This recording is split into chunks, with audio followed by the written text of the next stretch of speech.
I love what God is doing around Reach Church, all the stuff that we're able to celebrate, the water baptisms last Sunday, over 150 people getting water baptized so far this year, the life change that's taking place, the people that are dedicated, new families, right, dedicating their kids, are able to bless them and pray over them, and the way we get to make a difference in the city of Des Moines through Dream Center Des Moines. We get to make a difference in different places around the world, on the continent of Africa, with our miracle offering. Wow, isn't it incredible to be a part of a church like this? So give yourselves a great big hand. Come on.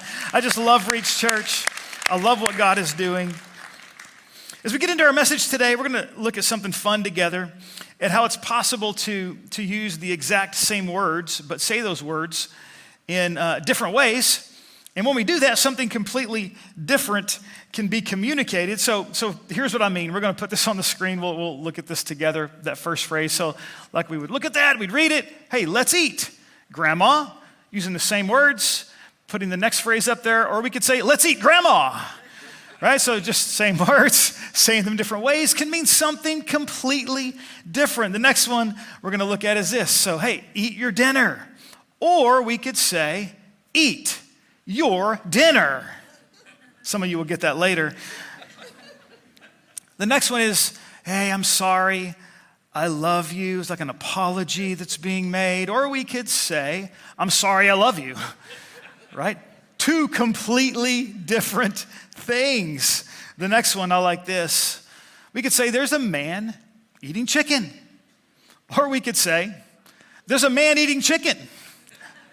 Has anybody ever seen a man eating chicken? I don't think we want to see that. Okay, the last one would be this. I find inspiration in cooking, my family, and my dog.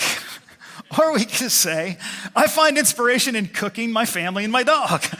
Hopefully you don't find inspiration in doing that, all right? Okay, so the exact same words verbalized in two different ways, right, can communicate something completely different each time. And then sometimes it doesn't matter like how perfect or beautifully we say something. At times what we say is so strong that it overrules even how we say it. I think of this time that I was writing a text to let somebody know. I was praying for them because they were really sick, and I was just trying to encourage them. And so I was writing out the text. I'm praying that God will heal you. And instead of that, autocorrect kicked in. You gotta love autocorrect. And it crafted the phrase, I'm praying that God will kill you. It's like, thank you, Pastor. Just what I wanted to hear. A word of encouragement. If you ever need somebody to encourage you, just let me know. I'll shoot that text off. But I'm thankful that before I hit send, I realized what had happened. And so I didn't hit the send button. I was able to correct it, and we can all breathe a sigh of relief today. Just turn to somebody and say, I'm glad he didn't send it. There you go. So this leads right into what I want to talk about today. It's this idea that how we say something is just as important as what we say. So how we say something is just as important as what we say. Now, last week, we talked about a skill that every one of us need at various points in our lives. It's this art of making a proper appeal, okay? An appeal is simply an important request. So this art of making a proper request, or an important request, we would say. Now, we focused on, last week, the principles of a proper appeal. And today we want to take this even further by talking about how to make an effective appeal, the elements of an effective appeal. So this is really the second half of what we talked about last week. And maybe you're here for the first time or you're just joining us today. Hey, no problem. This is going to be of great value to you today. And if you didn't get to hear the message from last week, hey, you can always go back and watch that on our YouTube channel. You can watch that on from our website, and you can kind of get caught up that way. But this is going to be value to you no matter what. And we introduced this topic by saying, how many times do situations come up in life when we need to talk to a person or we need to talk to a group of people about some an important request, or maybe multiple important requests that we have. And I think if we were to think about it, maybe this past week you came across some of these situations. You probably were in some of these situations this past week. And if not this past week, you're probably going to be in some this coming week or in the very near future. And we said, you need this skill, okay, if you're seeking a raise from your boss. Like, this is a good skill to have, all right? Or maybe you're addressing a conflict in your marriage of some kind, or maybe you're advocating for your child in some way, or when you're requesting something from your parents at home, or maybe your teachers at school. Hey, this is a good skill to have. Or it could be that you're seeking some type of change in the community. Maybe you're navigating people and problems at your job, but knowing how to approach individuals, whether they're peers, they're partners, they're people in authority or influence, family members, whatever the case, it just makes all the difference in the world between success and failure. And Queen Esther from our story, and she shows us what it's like to make an expert appeal.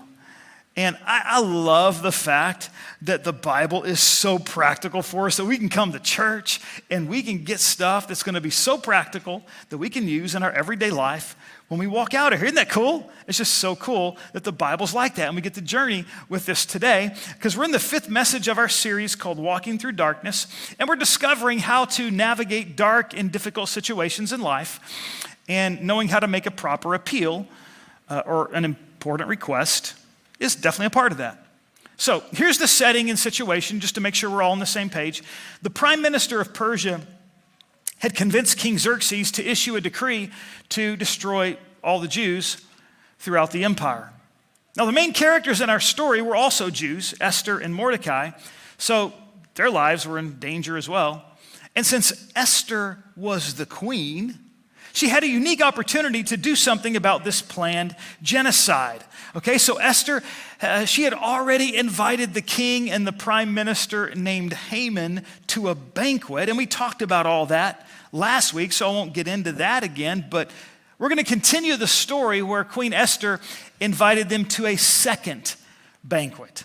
First banquet happened last week, second banquet, well, literally it happened the day before the second one, but with our context. We talked about it last week, and today we're going to look at the second banquet. And here's what happened at the second banquet that Esther invited them to. We're going to look at the story starting in Esther chapter 7, verse 1 says, "So the king and Haman went to Esther's banquet, and as they were drinking wine on the second day, the king asked again, 'Queen Esther, what is your petition? It will be given you. What is your request? Even up to half the kingdom, it will be granted.' Then verse 3 in the story says, 'Then Queen Esther answered, if I have found favor with you, your majesty, and if it pleases you, grant me my life. This is my petition, and spare my people. This is my request. For I and my people have been sold to be destroyed, killed, and annihilated. If we had merely been sold as male and female slaves, I would have kept quiet, because no such distress would justify disturbing the king.' In verse 5, it says, King Xerxes asked Queen Esther, 'Who is he? Where is he, the man who has dared to do such a thing?' Esther said, 'An adversary, an enemy, this vile Haman.' Then Haman was terrified before the king and queen. The king got up in a rage, left his wine, and went out into the palace garden. But Haman, realizing that the king had already decided his fate, stayed behind to beg Queen Esther for his life. Then verse 8, just as the king returned from the palace garden to the banquet hall, Haman was falling on the couch where Esther was reclining. The king exclaimed, 'Will he even molest the queen while she is with me in the house?' As soon as the word left the king's mouth, they covered Haman's face, and then they brought him out, really to have him executed. Now, I'm not sure if it's immediately recognized in this story when we hear that, but Esther gives us a master class on an expert presentation for making a proper appeal as she's talking with the king. And this is really amazing because the stakes couldn't be higher in this situation. The reality is that one wrong word or one wrong misstep as she's making this presentation to the king, it could cost her her life and the life of her entire people. That's just the truth, okay? So imagine the pressure that she's under, an immense amount of pressure. Now, many of us, we face challenging conversations too. Our conversations, they could affect our relationships, could affect our careers, could affect our families, our friendships. And it might be a difficult conversation with the spouse about finances. Might be confronting a son or daughter about some destructive choices that they're making in their life. Might be addressing a mistake with your boss. Might be giving somebody feedback at work. They're not performing well. Might be bringing up a difficult conversation with a friend at school. You know, you just really have to talk about this. Well, in each of these situations, having the right message is good, but it's not enough. So how we deliver that message often determines whether we're heard or whether we're ignored. Whether we build bridges or whether we burn bridges. And what we see is that Esther's presentation was so effective that the king removed Haman from his position and had him executed. There was also a decision the king made to reverse the effects of the decree that went out to kill all the Jews. And we'll talk about the reverse of that in a future sermon over the next number of weeks. But what Esther shows us in this part of the story today is that how we say something is just as important as what we say. So we're going to look at the elements that make for an effective appeal so you can take this and use this in your own life, okay? So number one, are you ready for this? So number one is this, the elements that make for an effective appeal, a calm and respectful tone. This is a great way to start things off, and it's a bigger deal than what we might realize. We see here, Queen Esther answered the king, "If I have found favor with you, your majesty, and if it pleases you." Now the situation, remember, is stressful that she's in, urgent and important. Her people are about to lose their lives. She's about to lose her life. Couldn't get any more stressful than that, okay? But notice how calm, cool, and collected Esther is. She never raised her voice, didn't let her emotions take over. She didn't go in and she wasn't like, "King, I'm about to lose my life. Like my people are about to lose our life. Like this is crazy. I can't believe this is happening. We got to do something about this. King, would you?" She didn't do that. Because she knew how we show up to make an appeal or an important request, it can either make or break the outcome. The way we show up will make people nervous, it'll make them scared, it'll stress them out more, okay? Or it will put them at ease and it'll have a calming effect on them. She knew this.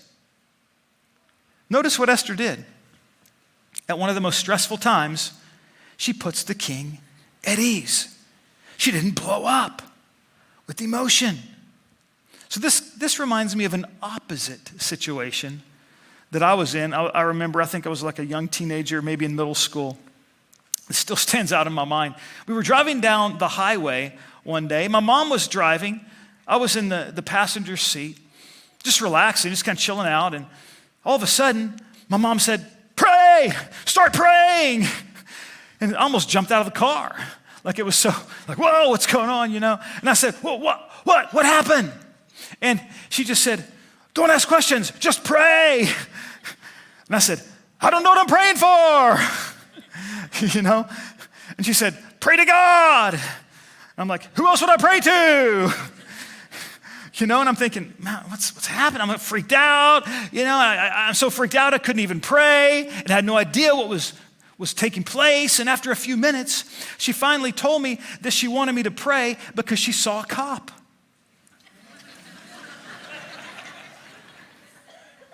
And I said, "Was the cop chasing you?" She said, "No." I said, "Did you rob a store today? And the authorities are looking for you?" She's like, "No." Like, "Okay, did you embezzle money?"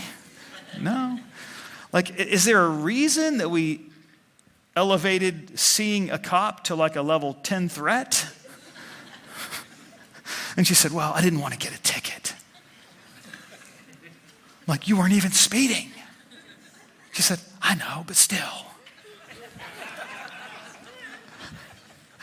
This was not a case of being calm, cool, and collected, right? I mean, that response created stress instead of putting me at ease. Okay, that's the influence that we have when we show up in situations. We can create stress, or we can put people at ease. You know, too often, I think we show up for these important requests or appeals. We show up with stress instead of ease. We're presenting our own stress, and we're making the situation and the other person even more stressed out. And we wonder why we can't get our point across, and we wonder why the decision at the end is not favorable, you know? So we enter these situations. I can't believe this just happened. Can you believe, if you just know what's happening, my life is in danger and this is going on, and we all need to get together, and we need to just really sink it in, and can you see what I'm talking about? This is how we often enter situations, and Esther could have done the same thing with the king, but she didn't. She did the opposite. You see, just because the situation is stressful doesn't mean that we have to enter it in a stressful way. We've got to remember that. Just because a situation is stressful doesn't mean we have to enter it in a stressful way. Esther didn't elevate the atmosphere just because the situation was elevated. She separated how she entered the appeal from how she felt about the situation. Such a key thing for us to do. It has a significant impact on the outcome of the appeal. And then notice how respectful Esther was toward the king. This made a big difference too. She said, if I have found favor with you, if I found favor, no presumption going on. And she said, your majesty. That's how Shelley talks to me. Not really. And then she's smiling on the front row, so it's okay.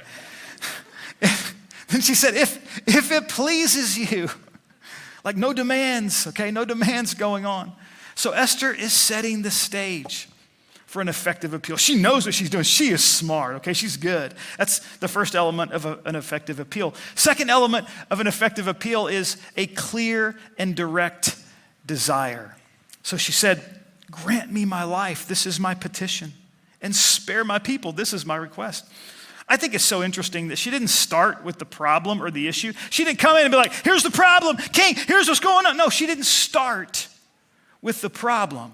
She started with her desire of what she wanted as the end result. She didn't come to the king telling him what she didn't want. She came telling him what she did want. If we start with the problem, then we make our appeal problem-centered. And it has a problem-centered atmosphere about it. If we start with the solution, then we make our appeal solution-centered. And it has a solution atmosphere about it. I personally know from being in leadership roles for a number of decades that there are times in my history of leadership where I've been bombarded by problems that people have. And people come and tell me what they don't like or what they didn't want when they're making an appeal. But very few times in my life have I experienced somebody presenting an appeal using the skill and wisdom of Esther. But when they do, I notice it because it's memorable and it's game-changing. There have been times when people are coming to me and I'm just trying to understand what that person is actually requesting or what they want because they're starting with the problem and they're telling me what they don't want. They're telling me what they don't like. And so a lot of times I'm having to just calm people down and I have to say something like, so tell me, what do you want? What are you wanting as the end result? Let's talk about that. You see, Esther knows the effectiveness of doing that. That's how she enters the conversation, and then she gets straight to the point, and she chooses to be direct. She didn't talk around the issue, being vague, where the king really didn't know what she was talking about. She wasn't using coded language, and no. She was brief, she was clear, she was direct, and as a result, she was effective. There was no long-winded explanation, no rambling, no guessing, no confusion. No, that wasn't Esther. At the same time, didn't mean she was reckless or disrespectful. It's possible to be direct and clear and thoughtful and respectful all at the same time. Now, I think about what could this mean practically for us, or as we apply this to our lives? Well, to help us be clear and direct with our appeals, one thought is before we provide feedback to somebody at work, what if we thought about the bottom line of what would help them to actually increase their performance? And we talk about that. Here's what would actually help you to increase your performance. And we go for that. Or before we have that critical conversation with a family member about destructive choices that they're making, we think about the top one or two things that would make the most difference if they implemented those strategies in their life. We think about what we're looking for is the end result from them, and we help them out with that. Or before we have that challenging conversation about money, because, finances, it's always difficult to have those kind of conversations. Let's consider what we really want our finances to look like at the end of the day, and let's speak to that and create a path as to how to get there, rather than talking about what we don't like and what we don't want. Before we confront somebody about that mistake, identify what you would like for them to do instead of focusing on what they did not do. Let's talk about what we'd like for them to do.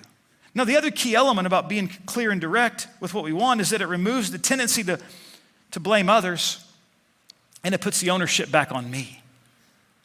If Esther doesn't approach this appeal with what she wants, then it's going to potentially blame the king for agreeing to this decree of genocide. It's going to kill all of her people and herself, and it's going to easily point it out that, well, king, this is your fault. Why'd you do this? I can't believe this happened. Or she would have started again just by blaming Haman for the whole plan. But the point is, she would have entered the conversation with blame instead of personal ownership. And any time that we blame, we create an us versus them mentality. When we enter an appeal or in a conversation and we're blaming somebody else, we've all of a sudden drawn a line that says it's me versus you. It's us versus them. Does that make sense? So we want to use I statements. Everybody say I statements. We want to use I statements just like Esther did instead of you statements, because you statements blame somebody. I statements, we're taking the personal responsibility. We don't want to shift the problem on somebody else, even though it may be that way. We want to enter the conversation in a different way so people will be open to us, right? So Esther was basically saying, hey, I would like for you to grant me, king, my life. Notice how she said, grant my life, okay? Hey, this is my petition. Hey, spare my people, okay? This is my request. She's using this kind of language. There's no blame or no you statements involved with this. It's a beautiful thing. I believe we would save so much heartache and pain if we just chose to use I statements of ownership instead of you statements of blame when we have high stakes conversations, when we have disagreements, when we have situations that we're trying to appeal. I mean, think about it. Instead of saying, you make me feel uncomfortable, we can say, hey, I feel very uncomfortable when these types of things happen. Can you see the difference there? Huge difference. Instead of saying, you know what? You are so confusing. We say, I really get confused when these types of things happen. You see the difference? Yeah. We owned it. I feel confused. It's different. Okay? Or we can say, I'm really concerned about this particular decision instead of, you know what? You made a stupid decision. And it really concerns me. Can you see the difference? Hey, I'm really concerned about this particular decision. We can say, instead of like, you know what, you just need to change your life, then everybody around you would be a lot better. You just need to change. Instead of that, we can say, hey, I have an idea that can benefit all of us. Can you see the difference? Huge difference when we use I statements instead of you statements that blame. Okay, that's number 2. The third element of an effective appeal is a vulnerability. Everybody say vulnerability. It's kind of a tongue twister, like a vulnerability. She said in verse 4, for I and my people have been sold and destroyed, killed and annihilated. So Esther revealed her personal stake in the matter. Maybe you didn't catch it, okay? Listen, for I and my people have been sold and destroyed, killed and annihilated. This was not just like some idea or people out there somewhere in the world that maybe you'll never see. No. Now it's personal and now it's real. So this was the first time that Esther revealed her Jewish culture to the king. It was the first time she identified herself as being Jewish. They thought she was Persian. They didn't know she was Jewish. They didn't know she was an outsider in that kingdom. She had kept it secret up until this moment. So this was very vulnerable and surprising, and I'm sure the king's jaw probably hit the floor when he heard she was Jewish. Haman probably felt the same way. What? Are you kidding me? You're a Jew? We had no idea. And you're the queen of the land? How did this happen? So she took the risk of this high level of vulnerability because the stakes were just as high. It also created this moving and effective appeal because she was vulnerable like that. Effective appeals or important requests, they often require some level of like vulnerability or skin in the game. We've got to have skin in the game. People like to see that. It creates some movement and outcomes that we want. Now, let me just ask, how many of you are old enough to remember the roller skate craze from a few decades ago? I got my hand up because that's me too. How many of you, yeah. A number of us in here, you remember like the roller skate thing from a few decades ago. Man, I'm glad that era is gone. And for those of you who were not alive at that time, just be grateful. Kids, be grateful that you weren't alive during that time. Just to make sure we're all on the same page, here's a picture of what I'm talking about. We'll put this picture on the screen, okay? The retro, the old school skate. How many of you have seen those things before, okay? How many of you have been on those things before? Okay, some of you have been on those things. All right, yeah, you know what I'm talking about. Yeah, 4 wheels on each of them, but they're not like they're like side by side like a car, okay? Yeah, none of this rollerblade kind of stuff that has the wheels all in the same line, thin wheels. No, these are like thick. They're like, car kind of wheels, 4-wheeling it type of thing. And you would think the more wheels and the wider they are like that, the better. Yeah, well, that's what I thought. I thought the same thing. Surely I can stay up on 4 wheels on each foot, wide base for a total of 8. But it turns out that I needed an 18-wheeler instead of an 8-wheeler to succeed. Anybody else with me on that one? You know what I'm talking about? Okay. Well, in middle school, I thought I would skate so good, be so cool. I'd attract the attention of the girls. Get me on skates, whatever. Oh, it definitely attracted attention. Yeah, it's because I landed on the floor so many times. Somebody was telling me after first service, like, yeah, me and my husband, we would skate and we would skate backwards. And I'm like, dude, I couldn't even skate forwards, much less backwards. When I tried to skate forwards, I'd end up on the floor, And so this was it was terrible. Yes, but I eventually had to make vulnerable appeals to my friends at that time. Okay, it was like humbling and everything. I said, guys, how about let's go out for pizza instead of going roller skating? It kind of hurts my pride and my rear end too much. Thanks for understanding. So we kind of change our plans and go somewhere else. Anybody relate to me? You're just not very good on skates. Yeah, 3 of you. Thank you for your connection. I appreciate that. Thank you. But vulnerability, it can kind of help with our appeals as I appeal to my friend group at that time. We can include things like this, vulnerability. Maybe we talk about a concern that's personal to us as we're making an appeal. Maybe we share a pain point that we're navigating. Could be a physical pain point, an emotional pain point, a mental pain point. There's some vulnerability with that. Or we maybe reveal a struggle that's relevant to our important request that we're making. This helps.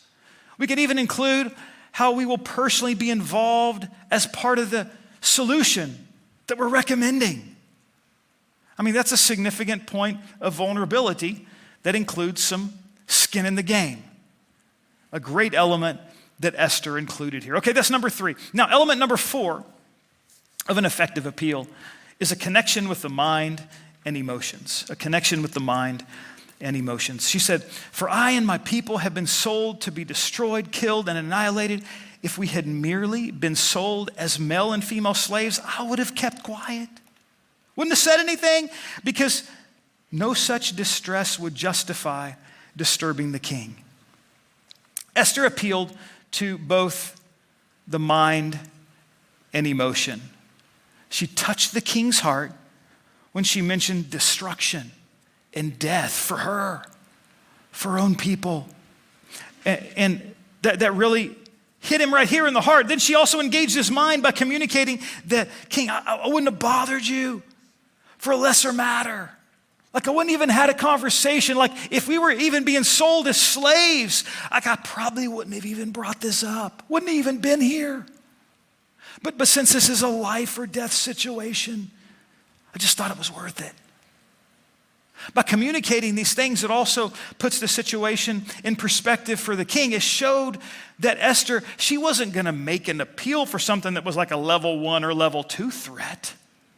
She was going to wait until there was something like level 9, level 10, big deal like that. Like, this is critical. When we appeal to both the heart and the mind, it provides an extra emphasis on our important request. So if our appeal doesn't really provoke the mind and the heart, we can ask ourselves the question, how can it? What could I change? What could I say that would maybe impact both the mind and the heart of the person that's hearing this? Or if we can't think of strong reasons that it's going to like hit the mind and the heart, then maybe we need to reconsider the appeal. We could even ask the question, hey, is this issue worthy of an appeal? It's a good question to ask as we're navigating these kinds of things. Okay, so that's number 4. Number 5, elements of an effective appeal is a shared power. Everybody say power. Now, we're also talking about influence here, so you could really interchange the word influence and power. In verses 5 and 6, it says, King Xerxes asked Queen Esther, "Who is this guy? Who is he? Where is he, the man who has dared to do such a thing?" Then Esther said, "An adversary and enemy, this vile Haman." Then Haman was terrified before the king and queen. So because of the way Esther navigated the appeal up until this point, it still felt to the king like the king was the one in position of power and position of influence. And it's true, the king had power to do something about this. And the greater truth is that Esther's approach caused the king to even feel like he was certainly in a position of power and influence. So Esther approached everything in that way. Like, she never threatened him. She didn't like try to demean him, didn't talk down to him, didn't try to reduce his power or influence. In fact, she recognized it and she acknowledged it.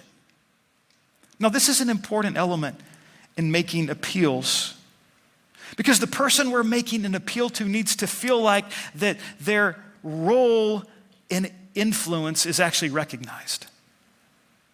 When that happens, they're more likely to share that influence with the person making the appeal. Now notice what the king says to Esther. Who is this guy who made this decision? Where is he?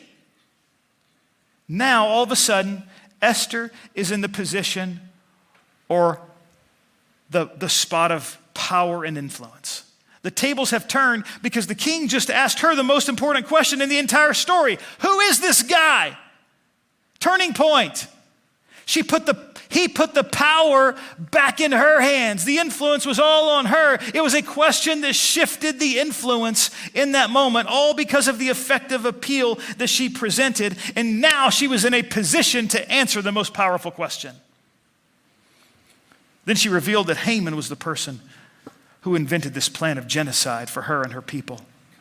And that was the right time for her to share it. She didn't back down. You see, power or influence, sometimes we get this thought in our mind. It doesn't mean things have to be nasty. It doesn't mean that we have to be aggressive or demeaning or degrading or demanding or disrespectful or dishonoring. It doesn't mean any of those things.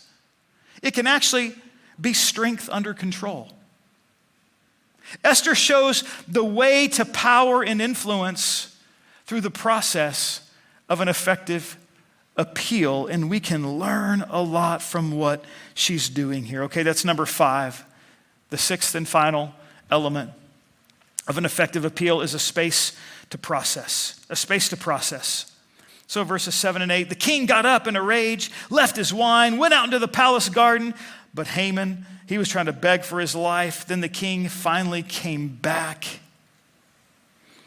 And then he basically gave Haman the sentence of death. As soon as the king heard what happened, he left.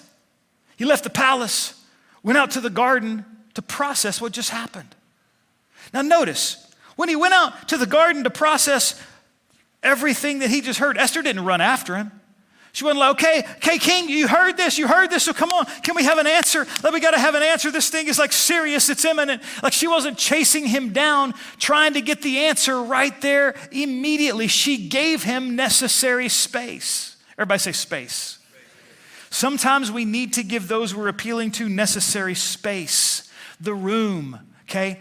Even time to process.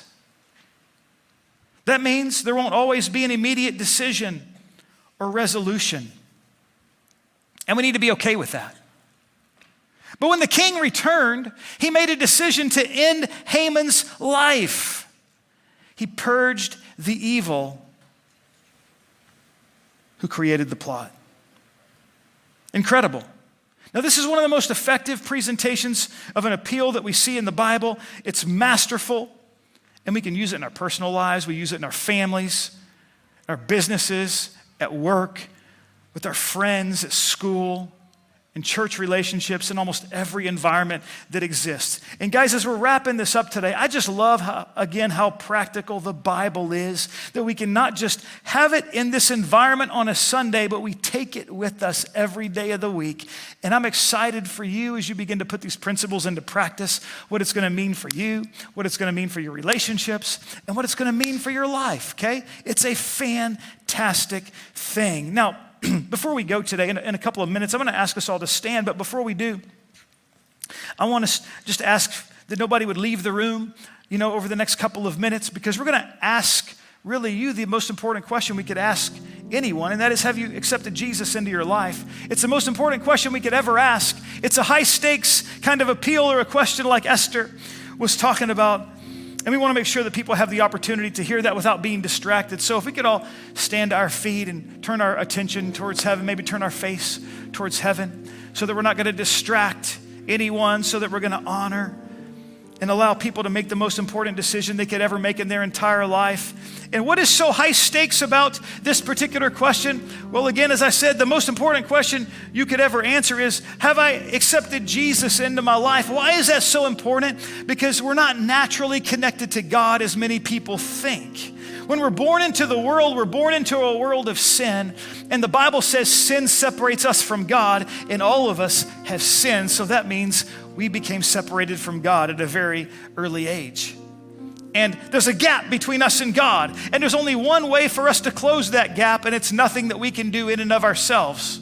We can't do anything good enough. We can't do anything amazing enough to close that gap of separation between us and God. This is why God sent his son, Jesus, to this earth as the solution. Jesus was fully God and fully human in every way. But he lived the perfect life while he was on the earth. The only perfect person to ever walk the face of the earth. Therefore, he was the only person that could take our place and be a substitute for us. He took our sins upon himself, and he died on the cross. He shed his blood for you and me because he loved us so much. And then he rose again from the dead on the third day. And the Bible says when we not only believe that, but we receive that and say, Jesus, I believe what you did. Come into my life and change me. I receive your forgiveness. When we make that decision, you see, it's a free gift. We can't do anything to earn it, but we have to receive it. And when we receive it as a free gift, at that moment, Jesus comes to live inside of us. God transforms us spiritually in a way that we can never transform ourselves. And at that moment, the gap between us and God has been closed, and then we're on our way to heaven. That's the only way we can get to heaven. It's the only way we can have a relationship with God here on the earth, and God wants this for you. I want this relationship with you, but you can't do anything to earn it. We simply have to receive it. And I believe there's going to be people here today. You're going to receive this gift because you haven't ever fully made that decision. Or maybe you're not sure if you've made that decision, and today you need to be sure, because again, it's the only way to heaven. It's the only way to have a relationship with God. Or maybe you're here today and you made this decision some time ago, but you walked away from God. Well, today you can come back to him and make this decision. Oh, Jesus, I receive this. I receive you. So in a couple seconds, I'm going to ask you, if you want to make this decision for the first time or to rededicate your life to Jesus, to shoot your hand up so I can see it. This is a safe place. This is a place of celebration and excitement, all right? And this is also a faith step that you need to take because it's life-changing for you. Don't let anything or anybody hold you back from making the best decision you could ever make in your entire life. So if you're here today and you want to know for sure that you have a relationship with Jesus, you want to commit your life to Jesus and invite him in, or you want to come back to Jesus today, when I count to 3, shoot your hand up so I can see it. Are you ready? 1, 2, 3. Shoot your hand up. Yes, yes. Beautiful, beautiful, wonderful, wonderful, wonderful. Others, you want to raise your hand today? Say, yeah, that's me. Others, you're in here today. You say, I want to know for sure I have a relationship with Jesus. Yes, thank you. That's awesome. That's others. You want to raise your hand? Say, yeah, I want to know for sure I have a relationship with Jesus. It's a beautiful thing. We celebrate you today. Yeah, that's awesome. That's awesome. Let's all do this together. Let's all pray this prayer out loud, whether you raised your hand or not. And why are we praying out loud? Because the Bible says we have to believe in our heart and then we confess with our mouth as well. So we do both. Let's all pray this prayer out loud together. Say with me, say, Jesus, I love you. I believe you died on the cross and you rose again from the dead because you love me, because you care for me. Come into my life. I receive your forgiveness and I commit myself to you fully and completely. Do everything you want to do in me. From this day forward, I thank you that I'm forgiven. I thank you that I'm free. I thank you that I'm changed. In Jesus' name, amen. How we celebrate you for making this decision, man. How awesome it is. How wonderful it is. And we realize God's created us to walk alongside of people, with one another, not apart from one another. So we want to help you on your new spiritual journey. And one of the things I want to give you to help supercharge your brand new relationship with Jesus, this little booklet I wrote called Following Jesus, wrote it just for you. I want to get it in your hands. And Pastor Kyle is in the back. He's waving his hand. He's going to step right out into the lobby so we can get this booklet in your hands. And here's how we do this, because I want us to all understand that many people in our services are actually receiving Jesus, but they didn't necessarily raise their hand. And so we want to help them get a booklet because this is how they're going to be discipled, okay? So this is where we need the help of everybody. I'm going to ask if everyone, all right, let's just find somebody we don't know, turn to some people and just say, hey, did you pray that prayer to receive Jesus? I'll go back there with you to get one of these books. Then just go back there with them. Help them get the book. Can we all do this together? This is part of our discipleship process as we all do this together. So everybody turn and find a couple people and just say, yeah, walk out of your seats, find some people, say, hey, did you pray that prayer to receive Jesus? Come on, I'll go back there with you. Can we celebrate those who are making this decision today? Yeah, this is awesome. We celebrate you. Yeah, turn to some people and say, yeah, I'll go back there with you. I'm doing this with you. So as they make their way to the back, just real quick before we leave, we're going to respond and sing this song. We sang it earlier. Can we turn our face towards heaven and can we sing this?